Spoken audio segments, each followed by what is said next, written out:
in the process of starting YouTube Live. There we go. Okay, inshallah.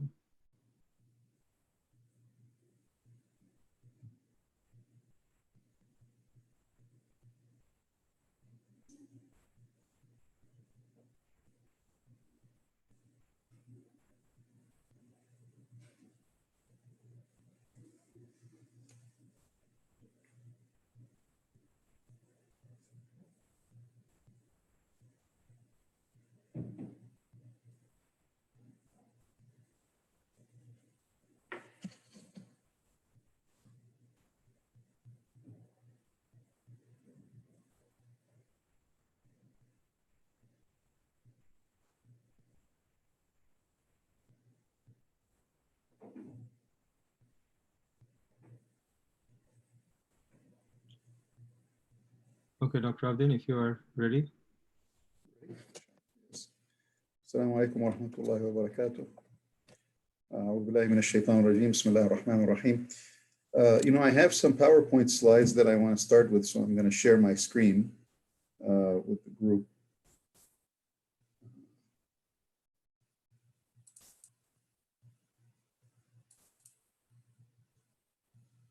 Can everybody see my screen? Or? Yes, we can. Can see my screen. Okay, so inshallah, I'm going to go through this presentation fairly quickly. I'm going to focus more on some of the practical aspects of zakat.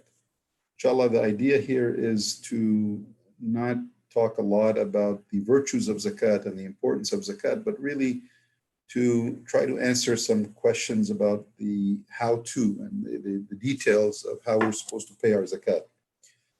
Many Muslims around the world like to pay their zakat during Ramadan, because when you do a faridah in Ramadan, the reward is magnified.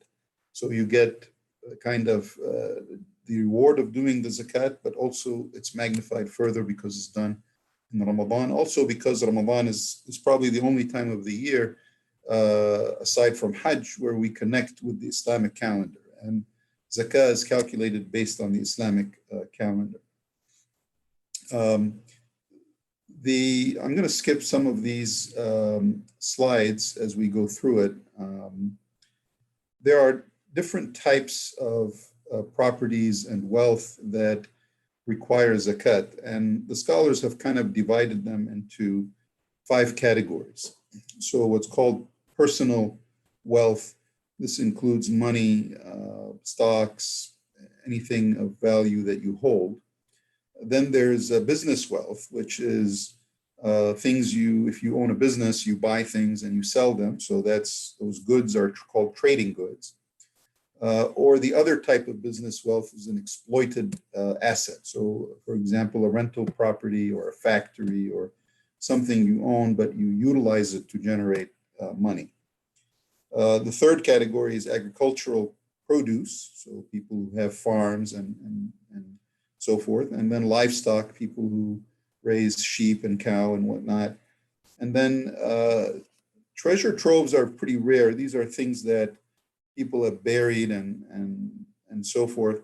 But some scholars include precious metals and oil and things like that in there, although most of them included in either business wealth or like personal wealth. We're not going to talk so much about the last 3 categories. We're going to talk a little bit about the first 2. If you have questions, if you have a farm or livestock and you want to know more about that, I'll be happy to answer those questions, but maybe outside of this session.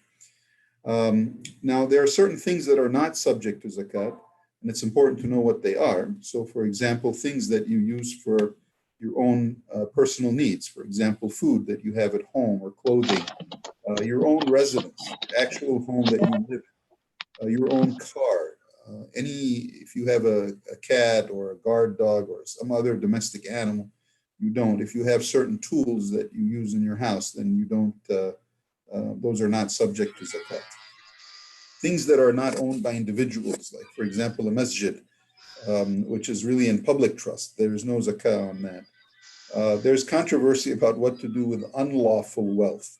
So people who take bribes or people who gamble, There's a lot of controversy about whether they should pay zakat, because some people say that entire money is haram and they should actually give it all up and not simply just pay zakat on it. So there's a lot of controversy about that. Now, zakat is not required of everybody. It certainly is not required of someone who's not a Muslim. So this is a requirement upon Muslims. One of the most important concepts of zakat is that you have to have some minimum amount of wealth before you can pay zakat. So people who are extremely poor do not have to pay zakat. And this zakatable, and zakatable is a combination of an Arabic and English term, but I think it's obvious what it means. It's basically means something that is subject to zakat. The zakatable wealth has to reach a minimum threshold. This minimum threshold is called the nisab. So you have to have at least that amount of money before we even discuss whether you have to pay zakat or not. Now, also, that minimum amount has to be in your possession for at least 1 lunar year. And there's controversy about what happens if during the year the amount declines below the minimum and then goes back up. But basically, you have to have that amount. You also have to have true ownership. So it cannot be illusionary. It cannot be, oh, I'm going to get, $100,000 from my brother in 3 years. He promised me in 3 years I'm going to get it. Well, you don't start paying zakat on it now. You pay zakat on it when you get it and then when you have it for 1 year. So it has to be true ownership. And how much is that nisab, this minimum amount? It's 3 ounces of gold. So you look up the price of the ounce of gold and multiply it by 3, and that'll give you the amount. You can also use silver, but we'll get to that in a second. Now, the key thing here, this is a graph. So let's say that you decide that your zakat date is Ramadan 21st. So you have to choose a date that's the date you're going to pay your zakat. And you go back a year to the previous Ramadan and you see whether your wealth dropped below this nisab, which is the minimum amount. It can fluctuate throughout the year, but the key is that it has to be above the nisab. Now, there are some scholars say that what if it dips below and then it goes back up, that you still owe zakat. And the amount you're going to owe zakat on is the amount on the day that it's due. So you don't go back and say, well, over here it was greater, so I have to pay what it was earlier in the year. No, you have a date and you go by that date and you keep using that date every year. Now, in the Hanafi madhab, it specifically says, well, it's okay, even if you drop again, you pay what it is on the date that it's required. And I think that is the correct interpretation. There's a lot of discussion about this in the scholarly literature, but it's pretty clear what is needed. Now, cash is really treated as a gold equivalent. So you have to have that minimum 3 ounces of gold or 21 ounces of silver. And what you have to do, this applies to cash, stocks, and other cash equal instruments like bonds and whatnot. But here is a simple calculation. If the price of an ounce of gold on the day that you pay your zakah is $1,633.90, you multiply that by 3 ounces, you get 4,900. You have to have that much money for a year before you pay zakat. For silver, the calculation is different because the price of silver is different. 21 ounces times 1448, let's say, was that price on that day. Now you will see that these two numbers are vastly different.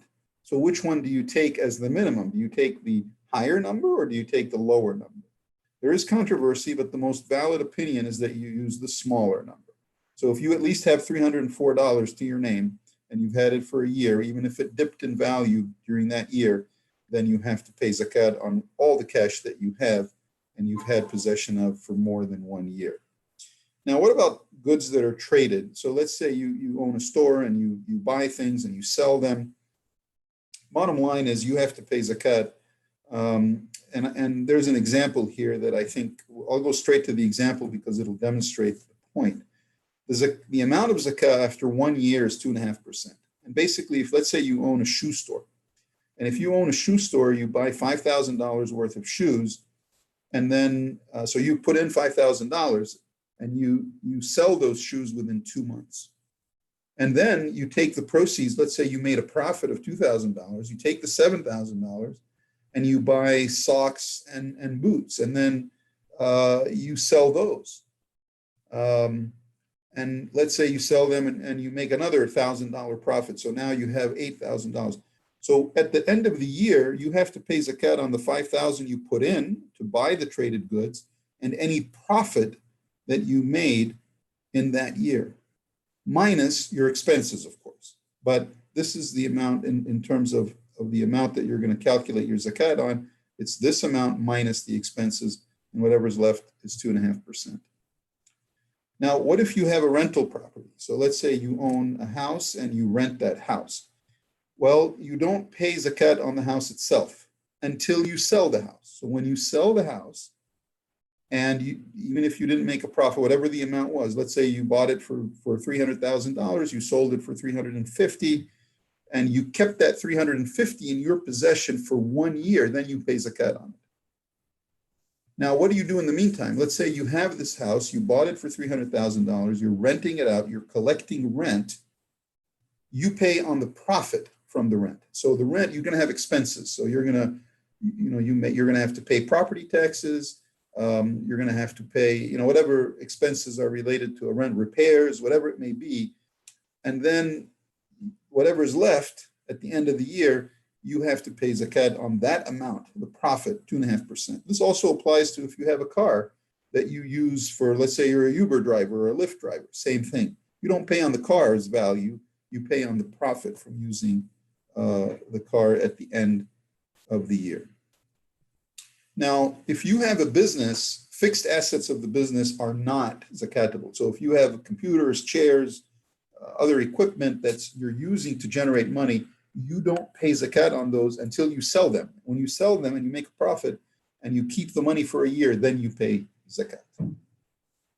Now, what about salaries? So this is kind of a little bit of needs a little bit of explanation because, nobody gets their salary in the beginning of the year and keeps it for a year. We typically, most people get paid every 2 weeks. Some people get paid monthly.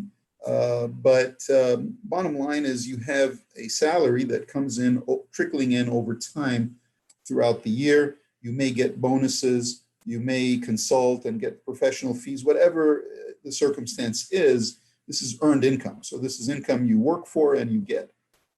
So the scholars have kind of delved into this in some detail, and the consensus really is that what you do is you start 1 year before your zakat date. So let's say you have a zakat date of 20th of Ramadan. You go back 1 year in time and you look at all the earned income you acquired during that year. And then you subtract from it all of your expenses. This includes food, clothing, insurance, taxes, and so forth, any debt that you had, but we're going to talk about mortgage here in a second. And then whatever is left, you pay zakat on. So that's how you determine. Even if you get the paycheck, the last paycheck for the year that you're going back in 2 days before the date of the zakat, you still will include that in the calculation. Now, what happens if your expenses are extravagant? Okay, so let's say you live in a middle income community, middle class community, but you live extravagantly. You use credit cards, you incur a lot of debt, you travel 4 or 5 times a year for leisure, you buy the most expensive clothing, you drive the most expensive car way beyond your reach. Well, the scholars say you cannot do that. Okay, to avoid zakat, you can't spend extravagantly and then say at the end of the year, I have nothing left. They actually say you have to recalculate your expenses and prorate them to what an average household in your community would spend of your size of household. And then based on that you subtract and you make your zakat. You determine your zakat. Again, follow your heart on this as to what is considered extravagant. That's not very clearly defined. I'm going to give you an example. Let's say that Omar and Iman have a combined earned income of $120,000 per lunar year. So they make $10,000 a month. They pay rent of $2,000 a month. Their living expenses are about $4,000 a month. including food, utilities, insurance, and taxes. At the end of the year, if you combine all of this and subtract it, at the end of the year, they will have $48,000 left. The zakat due on that will be $48,000 multiplied by 2.5%. It will be $1,200. Now, what about jewelry? Because this comes up a lot. And basically, there's controversy amongst the scholars. The Maliki scholars, Shafi'i scholars, Hanbali scholars say there's no zakat on women's jewelry as long as they are not being traded. So as long as they're not using it to buy, sell, and make a profit. If they start using it to make a profit, then they have to pay zakat. The Hanafi position is different, and that is that jewelry is subject to zakat. You have to evaluate its cost at the end of that year, and whatever it is, 2.5%, you pay zakat on it. Now, some people say, well, I want to follow the Shafi'i madhab, but, I kind of, and a lot of sisters especially tell me this, they say, well, I have these jewelry and I use them, for decorative purposes to wear them, but they also are kind of like a safety net, or I'm using them sort of to store money, basically. So it's a dual purpose. It's kind of like for business purpose, but also for wearing them and using them. And these Maliki, Shafi'i, and Hanbali schools say that as long as you're wearing them, even if you have another intention, you do not pay zakat on them. You're not required to pay zakat. They also say that if you wish to pay zakat, of course, nobody will tell you not to. That'll always benefit. It's up to you. 401k plans and other retirement plans. If you're a government employee, you have a 403b plan. You may have a profit sharing plan. You may have, so there are different plans. You may have an IRA that you've accumulated money in over time. The typical scenario is that you contribute from your own salary to the 401k, and the company matches or may not match depending on your company. And then the money is invested, and people invest it in different vehicles, stocks, mutual funds, whatever it may be. And then it grows or doesn't grow. Sometimes it declines with time, as we've seen in the past few months. And you really don't have access to the funds at will. I mean, you have access, but you have to pay a penalty. If you decide to access those funds, you have to pay taxes and you have to pay a penalty. So there are two opinions regarding this matter, and I know nobody ever likes to hear me say the second opinion, but I have to tell you the opinions, and then you can decide what you feel is best for you. The first opinion is that you don't pay zakat until you withdraw the money. So when you reach age 59 and a half or whatever it may be, and you start withdrawing from that money, then you have to pay zakat. You withdraw it and you have possession of the amount that you withdrew for a year, and you pay all your expenses, then whatever is left, you pay zakat on it. And the theory behind that, or the reasoning, is that you don't have access to the money. If you access it, you have to pay a penalty.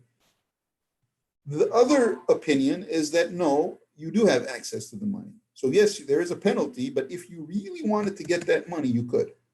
And therefore, you do have access to it.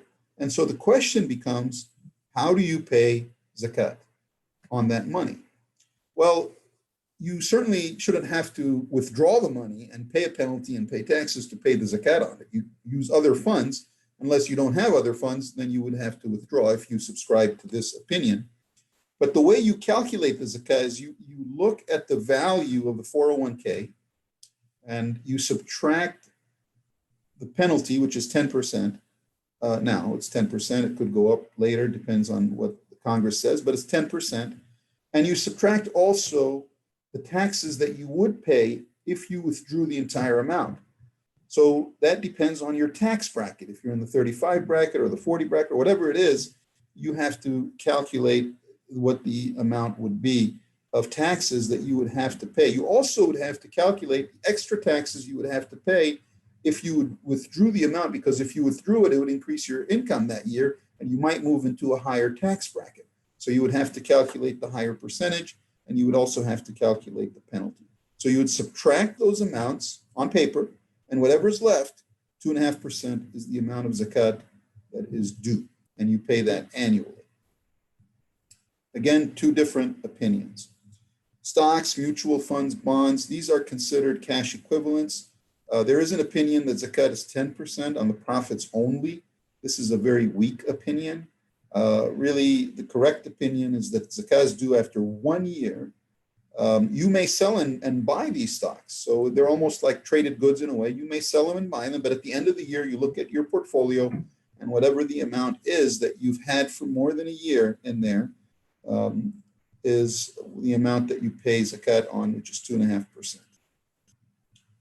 Now, what about loans? This comes out quite a bit. Let's say that I gave you a loan of $5,000. And we have an agreement that you're going to pay me the loan back after 1 year. So I'm expecting to get paid within the year. So really, that's my money. You're just holding it.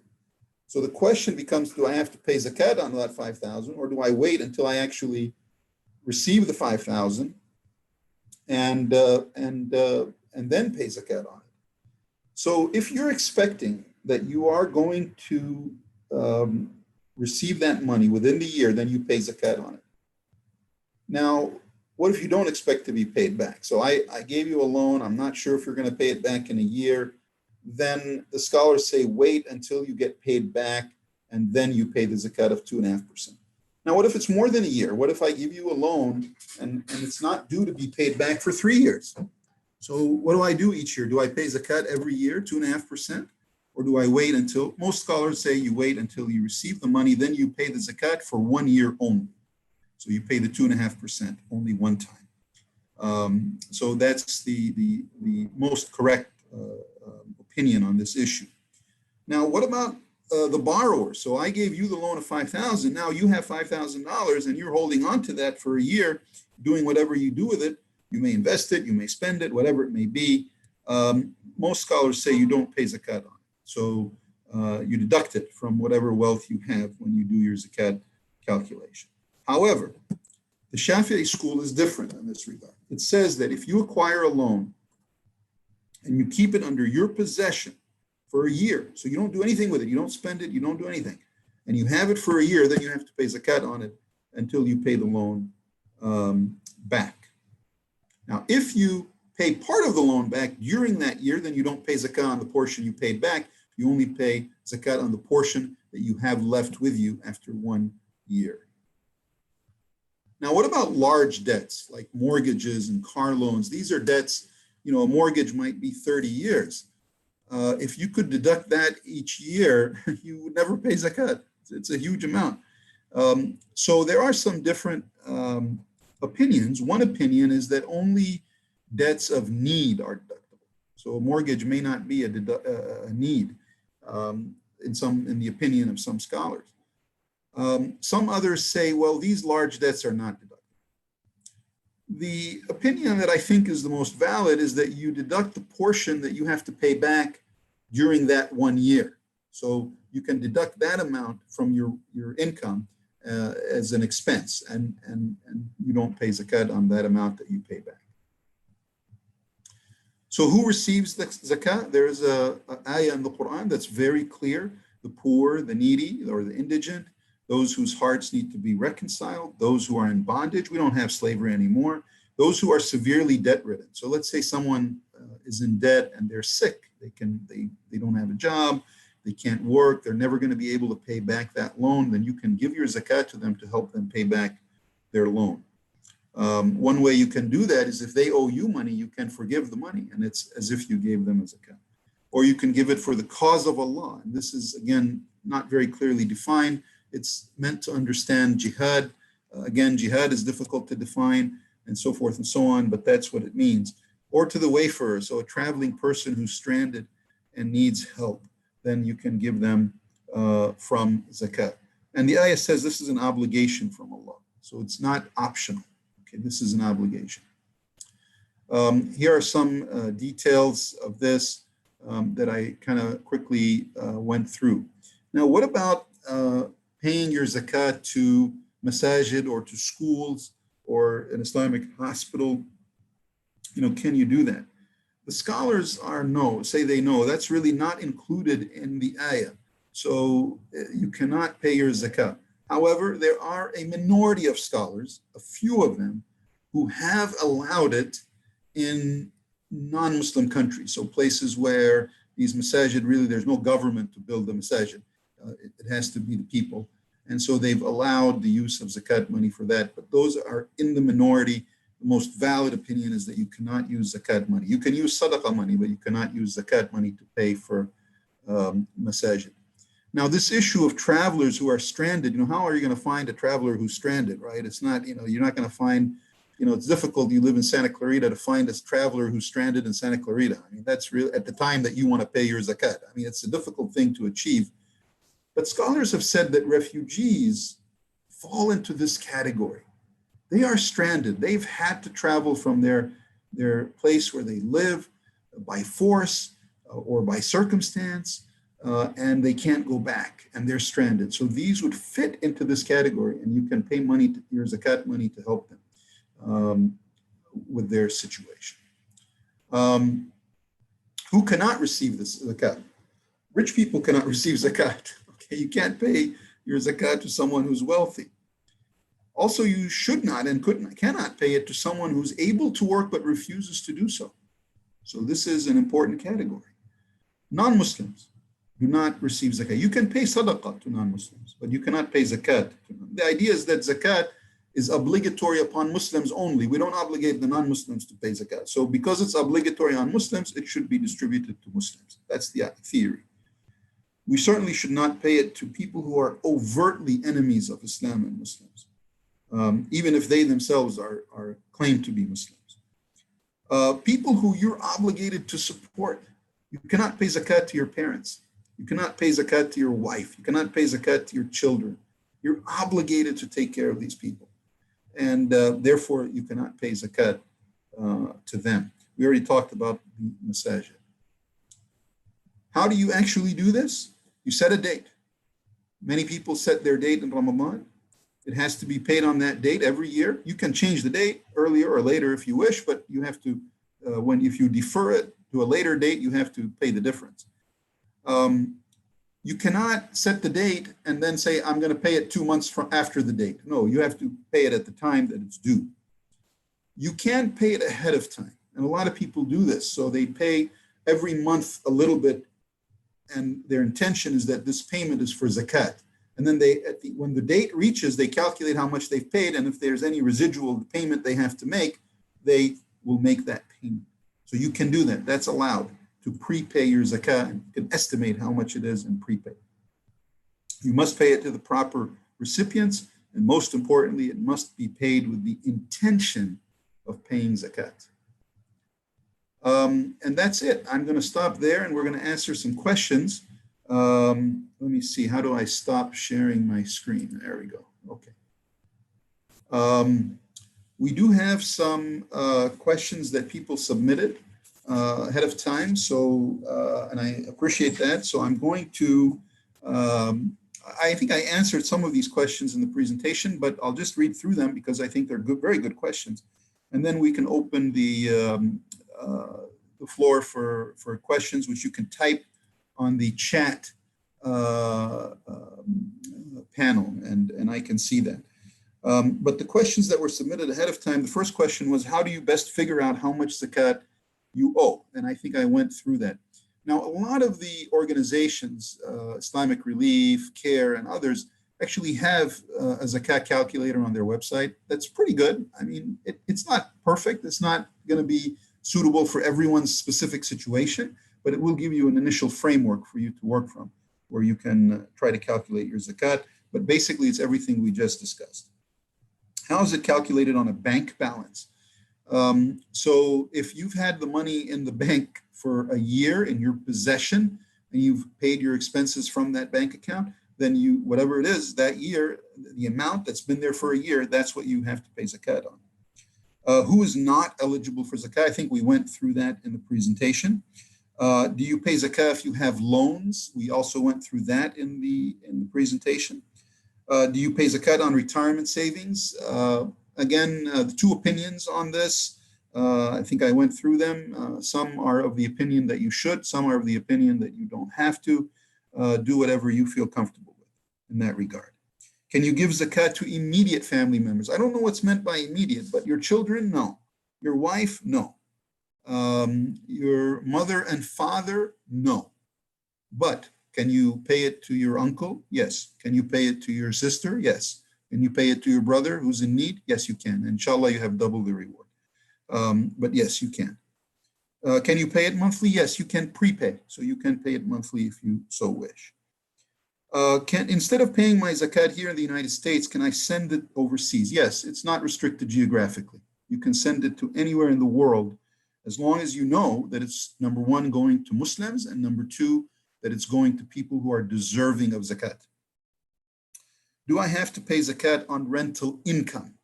Yes, after you subtract your expenses. If you have any income left, then yes, you pay zakat on that. How do you pay zakat on stocks that are held for capital appreciation versus dividend stocks? So stocks, so let's say you buy, I don't know, 1,000 shares of Microsoft, and you buy them today and you intend to keep them for the next 20 years. Well, every year you calculate the value of that stock and you pay zakat on it. That's how you pay it. Dividends, same thing. You calculate on the value of the stock and you pay it on the year, if you've had it for more than a year, and you pay amount on it. In terms of the dividends you received, those are considered like income. So they're part of it's unearned income, but it's part of your income, and you use that in your calculation. When you're calculating your total income and you're going to then subtract your expenses, you would include the dividends in there. Can recipients of Zakatul Mal receive Zakatul Fitr? Yes, indeed they can. There is no exclusion for that. Can I pay Zakatul Fitr to the needy in my country of origin? Yes, of course you can. If you do so, though, I would encourage you to think of the logistics. So don't wait till the last day of Ramadan and then decide you want to send money to Syria, because it's not going to get there in time. The idea is for it to get to them before Eid so they can celebrate Eid with everybody else. So if you intend to do that, then do it soon. And we only have 15 days left of Ramadan. So by the time the money gets there and it's distributed to the people who need it, there's a time lag, and you need to keep that in your calculation. So those are some of the questions that were submitted ahead of time. I'd like to ask if you have any questions. Those who are listening, please type in your questions, and I'll be happy to do my best to answer them, inshallah.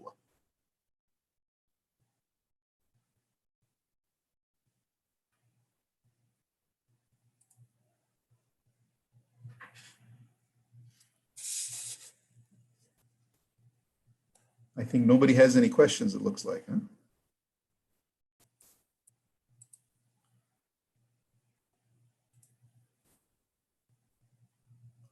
Should we unmute everybody and see if they want to ask verbally instead of typing, or? Sure, we can do that.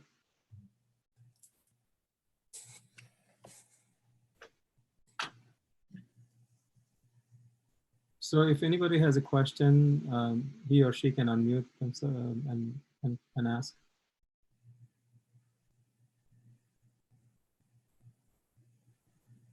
You're welcome to unmute yourself. Any questions relating to zakat?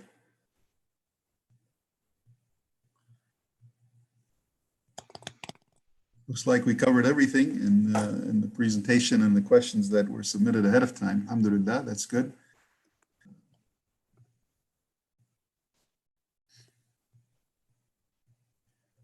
One word I would say is that if you intend to pay your zakat during Ramadan, which you don't have to, by the way. I mean, we said Ramadan, this is an example. You can choose any day of the year to be your zakat date. It doesn't have to be Ramadan. But if you decide to pay it in Ramadan, I would encourage you to do so soon, because there is a worldwide economic recession, in essence. People have lost their jobs.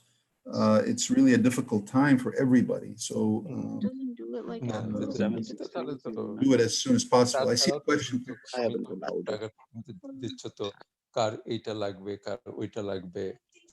If somebody has a house that they live in, are they eligible to take zakat?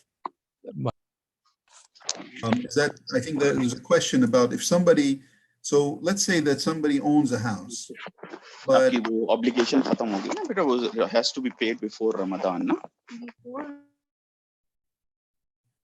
I'm sorry, what was the question? There was a question, a verbal question. What was the question? Somebody got unmuted, I think, by. I see. So the question that came through the chat is, if somebody has a house, meaning they live there, but other than that, they're eligible for zakah, is it okay to give them zakah, or are they eligible to take the zakat? The answer is yes, because a house is illiquid. Okay, I mean, you know, someone may have a family. If they sell the house, where are they going to live? I mean, yes, that'll give them money, but then they're going to live on the street. I mean, it's difficult. They cannot do that. And it may not be that easy to sell the house and get the money.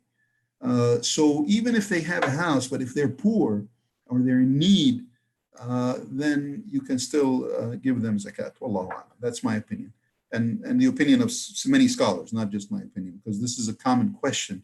You know, someone has a car, can we pay them zakat? Well, they need the car to get around. I mean, we live in a world today where we're not going to ride camels. I mean, you can't go walking. You know, we live in Los Angeles. I mean, you can't, public transportation is limited.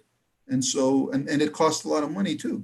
So the answer is yes, they still can receive zakat. Assalamu alaikum, Dr. Abdin. This is Arif. Alaikum assalam, Arif.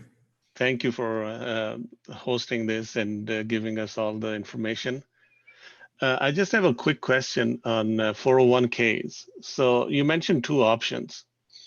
The second option was that at the age of retirement, when you withdraw, then you can pay zakat on it. Yes. So do you pay zakat only for that year, or do you have to calculate all the previous years you've been holding that money? Yes, good question. So the scholars, when they looked into this in some detail, they came to the conclusion that you only pay for 1 year. Okay. So,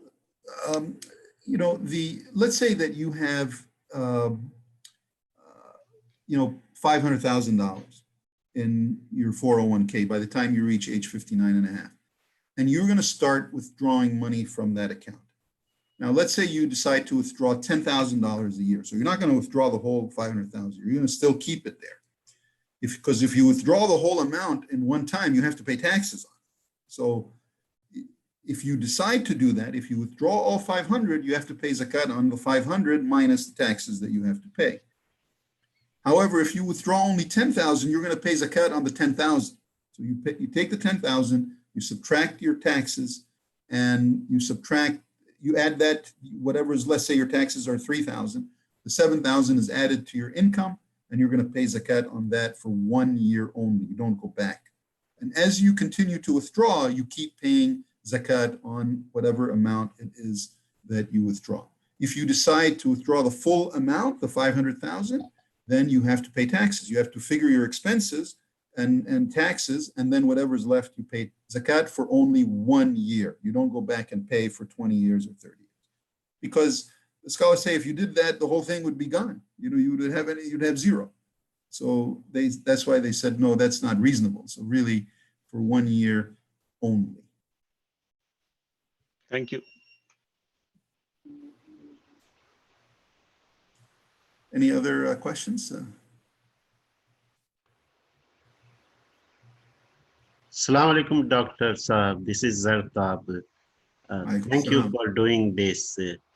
Are we going to get a copy of your presentation?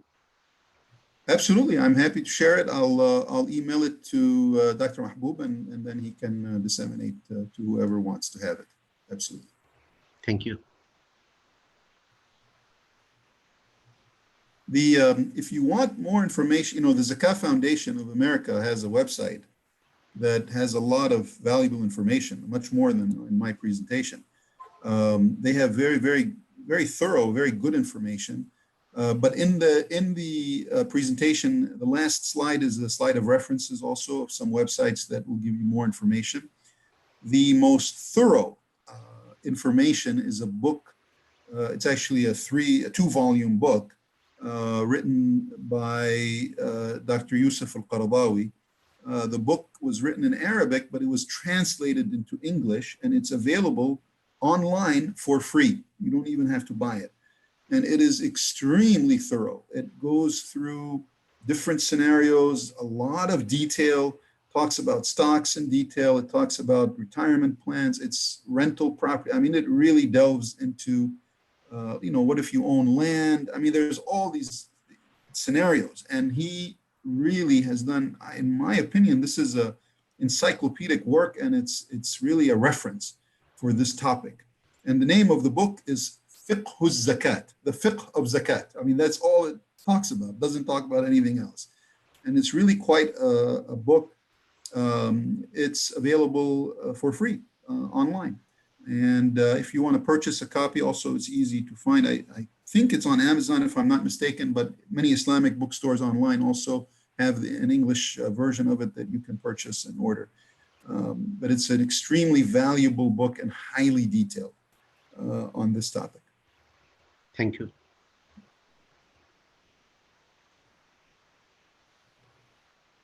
Any other questions?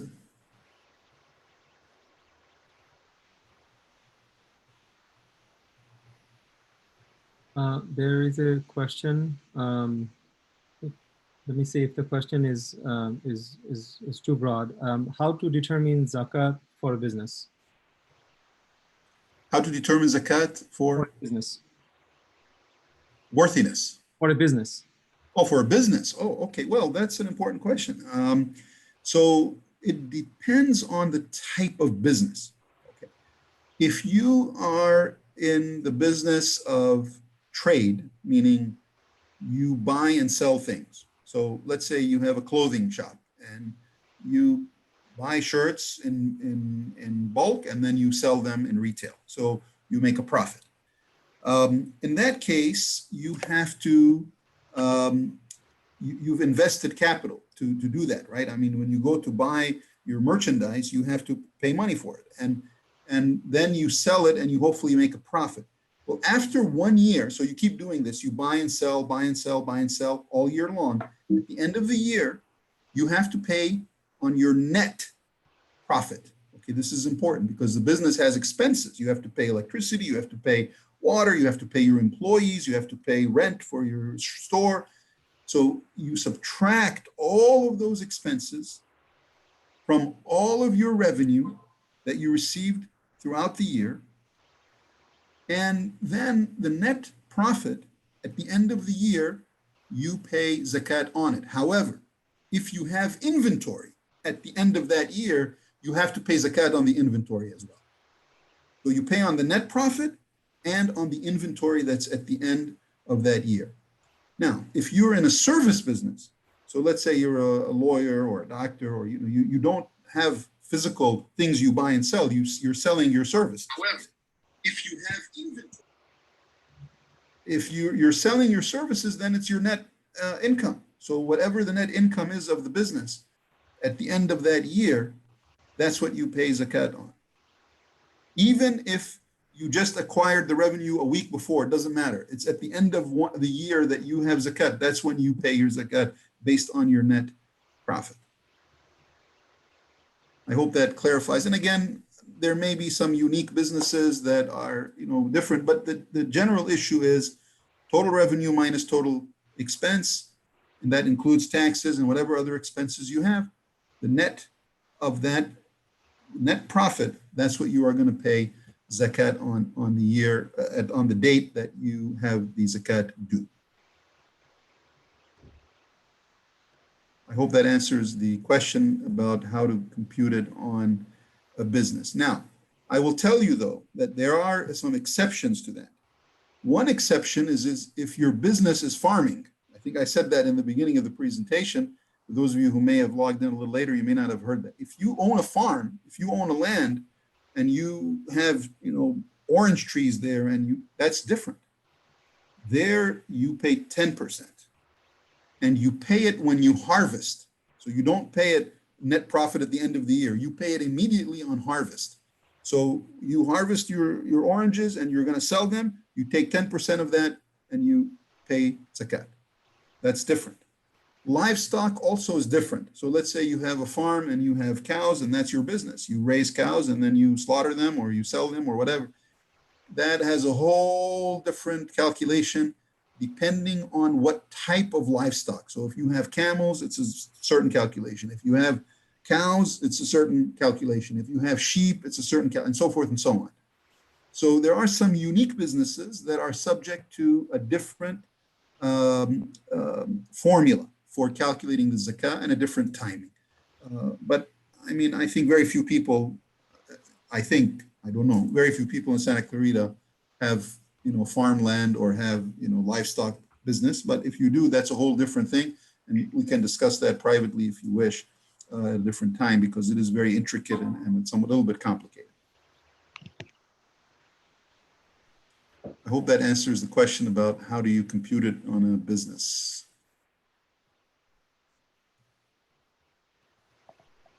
Thank you, Dr. Abdin. Is there any other questions? I can unmute you if you want to. I have one question. Yes. Dr. Sir, where did you get this kind of motivation? Alhamdulillah, you are always, I enjoy your, tabein lecture. How do you get so much motivated? Jazakallah khair.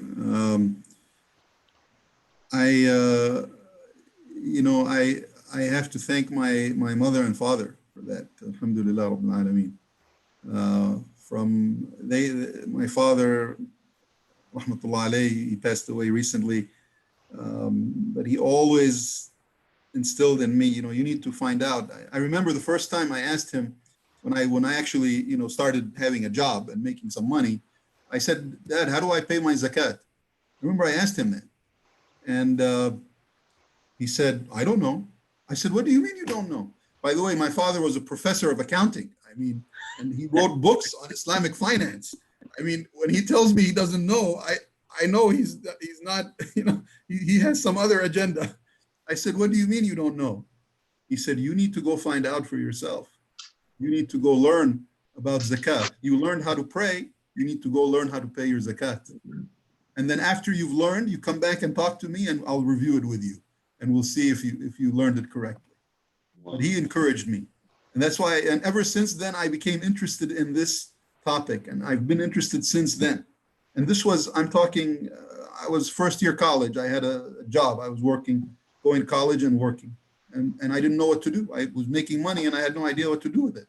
And so I went to him and asked him and he wouldn't tell me. He said, you need to learn. And he gave me a book at the time on zakat, a small book. And he said, but you need to, we didn't have, back then there was no internet or anything like that. You had to actually read books.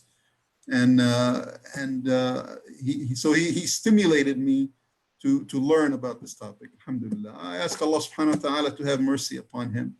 And my mother similarly, she's still alive, alhamdulillah. And until this day, she continues to encourage me and to learn. Alhamdulillah. Rabbil Alameen.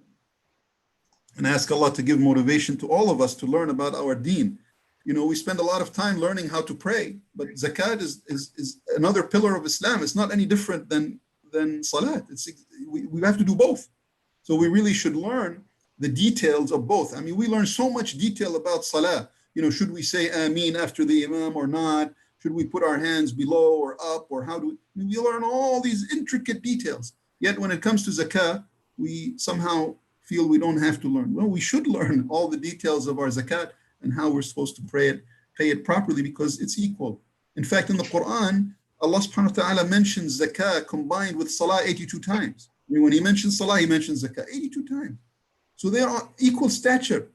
Just because it's done once a year, that doesn't mean it's any less. We fast Ramadan once a year and we learn all the details of that. Oh, you can't eat this, you can't, what about eye drops? What about injection? What about ear drops? We know all these little details, but zakah, somehow we kind of don't spend the time and effort, and we really should, to learn more about zakat. It's an important pillar of Islam. It's a requirement. It's an obligation on all of us, the same way that our 5 prayers are an obligation, the same way that fasting is an obligation, the same way that Hajj is an obligation. Nobody goes to Hajj without learning about Hajj, right? Before you go, you try to learn a little bit about what you're supposed to do. And the same thing here. If you want to pay your zakah, you have to learn how you're going to pay it and what's required of you. I hope we're all motivated, inshallah, to do that. Dr. Asad, you can ask a question. I unmuted you. Assalamu alaikum. Alaikum salam wa rahmatullah, Dr. Asad. How are you? How are you, Dr. Abdin? I'm good. I'm just asking a question. The people or myself sometime put zakat in masjid zakat box, yes. And especially during Ramadan, yes. And just giving or putting that money in masjid zakat box. Does that fulfill our obligation, or until the masjid authority distribute it, then that fulfill our obligation? No, you fulfilled your obligation when you pay it. When I pay in the masjid box, that's okay? That's it. You fulfilled your obligation on that day. You're done. Oh, okay. Okay. Yes, because you no longer have possession of the money. You gave it. It's gone. So, okay, so then, yeah, go ahead, please. So even though the masjid may take another month before they distribute it, but your obligation of paying your zakat, you fulfilled it on that day, the day you paid it. Oh, okay. Okay. Yes. Yeah.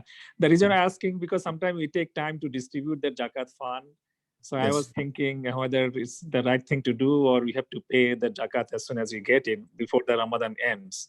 So we can take some time to distribute it then. Yes, you can. Yes. And it's better to take the time to make sure it's distributed properly. You know, if you look at Islamic history, the way it used to work is that they would collect zakat from all over the different parts of the Muslim nation, and they would all go to the capital.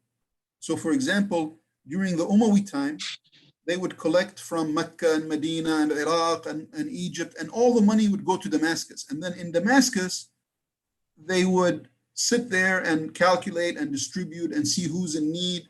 And they would send some of that money to Egypt, some of it to Iraq, whoever is in need, to be distributed. And back then it took time. There was no wire transfer, no checks. No, it took sometimes months before the distribution occurred. But when the people already paid it in those different cities, then they fulfilled their obligation. Now it's the obligation of the state to make sure that it's distributed. Here we don't have a state. It's the obligation of the masjid authorities, whoever has taken on the responsibility to manage the affairs of the zakat fund. They now have a responsibility and an obligation to make sure that it is distributed properly and to the correct people. And if they make a mistake, because this also is a question that comes up, let's say I put $100 in the zakat fund box in the masjid, and then the people who are responsible, they mess it up and they give it to a non-Muslim, let's say, for example. Am I then, to be held responsible for that in the eyes of Allah? The answer is no. You gave it as a zakat. You were very clear that this was a zakat. The responsible people are the ones who are supposed to distribute it. They are responsible for making sure it is distributed correctly and properly. So the day you pay it, that's the day you fulfilled your obligation. Okay, if I may, I have one quick question, though it is not directly related to the zakat, but similar to it. Like fitra, so far I know that we have to pay fitra before Eid to needy people, so that they can also enjoy or utilize that money or means to enjoy or celebrate their Eid. So when considering that, if we put our fitra money in the masjid fitra box and it is not distributed before the Eid, does that fulfill the obligation? Yes. So first of all, for you as an individual, when you've paid it and put it in the box, yes, you fulfilled the obligation. Okay. Now, the masjid does not have to distribute it before Eid, because we cannot ask the masjid to do something impossible. If they get it on the morning of Eid, how are they going to possibly distribute it, that same day? Very difficult to do that. So the scholars said, they do the best they can. They distribute it as soon as possible. So, that people can still benefit from it, poor and the needy. Now, if you pay ahead of time, so let's say you paid your fitrah the first week of Ramadan and the masjid did nothing for 3 weeks, then, they really haven't fulfilled their obligation. I mean, they should really make an effort to try to distribute that money in a timely fashion. And sometimes the masajid may not be able to. They may not find needy people to distribute to. They may send it to another organization to distribute it for them. And so if they do that, they should do that quickly as well, in a timely fashion, so that the other organization can then take it upon itself to distribute it to those in need before Eid. But in terms of you as an individual paying the fitrah, as long as you paid it before Eid, you fulfilled your obligation. So Yeah. Doc said, Yes. Oh, I'm sorry. go ahead, Dr. Asad Sahib, please. No. It's okay. I'm done. I'm just about to thank Dr. Abidin for his time and giving all those informations on this very, very important topic that we most of the time that we kind of I should not say the word ignore, but probably we are ignoring it, not giving importance to it. But it is as same important like our salat, as Dr. Abidin was mentioning. And I think yeah. Thank you, Dr. Abidin. You're welcome. So, Doc Sahib, what is the obligation of the masjid? Is there any time limit? Some people say if we get the zakat for the masjid, we have to distribute within the same year. Is that has to happen, or how does it work? No, the distribution does not have to happen the same day. Really, I mean, same year. Same year. Well, yes. I mean, within the same year, they should distribute. That's correct. They should. Because remember that the people who paid it have paid it for that year. So really, they should distribute it within a year. More important is that they distribute it properly to the people who are deserving of zakat specifically. But yes, they shouldn't sit on the money for years and years. That's completely inappropriate. They should distribute it within the year. The sooner, the better.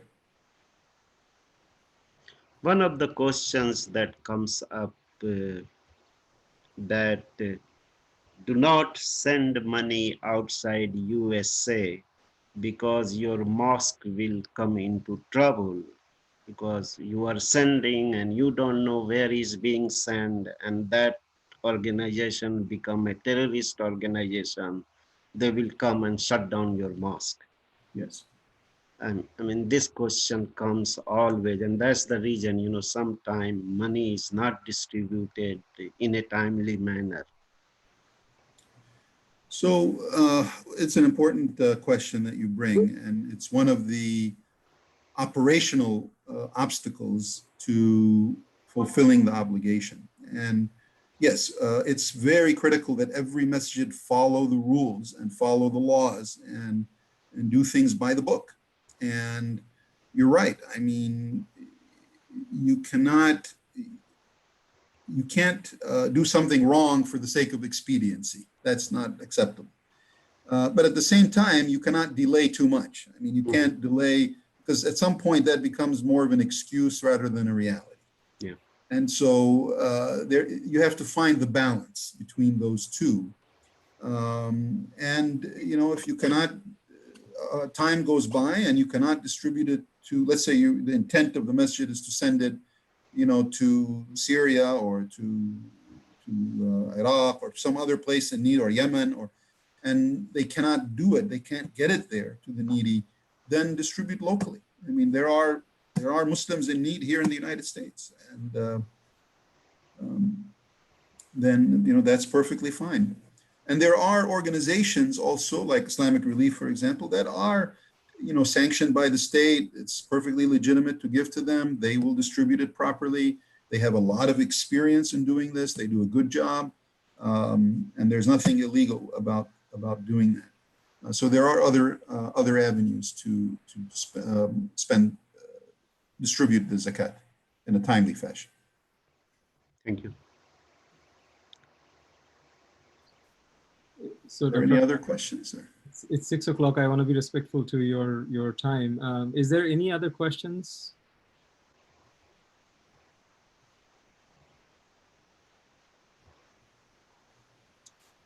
All right. Well, with that, Jazakumullah khair, and I ask Allah subhanahu wa ta'ala to accept our fasting and to accept our zakat, inshallah. If you're paying it in Ramadan or even after Ramadan, ask Allah subhanahu wa ta'ala to also give strength to all the wonderful people who are managing our masajid. You know, it's a big obligation, and honestly, it's kind of a headache, and it's a big burden.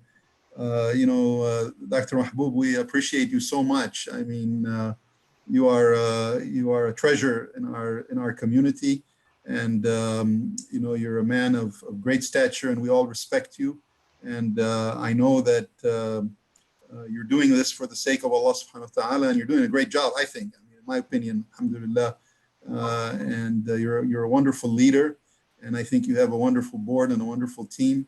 And I ask Allah to give you strength and to always direct you in the right direction for doing what's good for Islam and for Muslims and for the masjid and for our community, inshallah.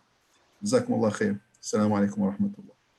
Thank you very much, Dr. Abdin, for all the support. Thank you.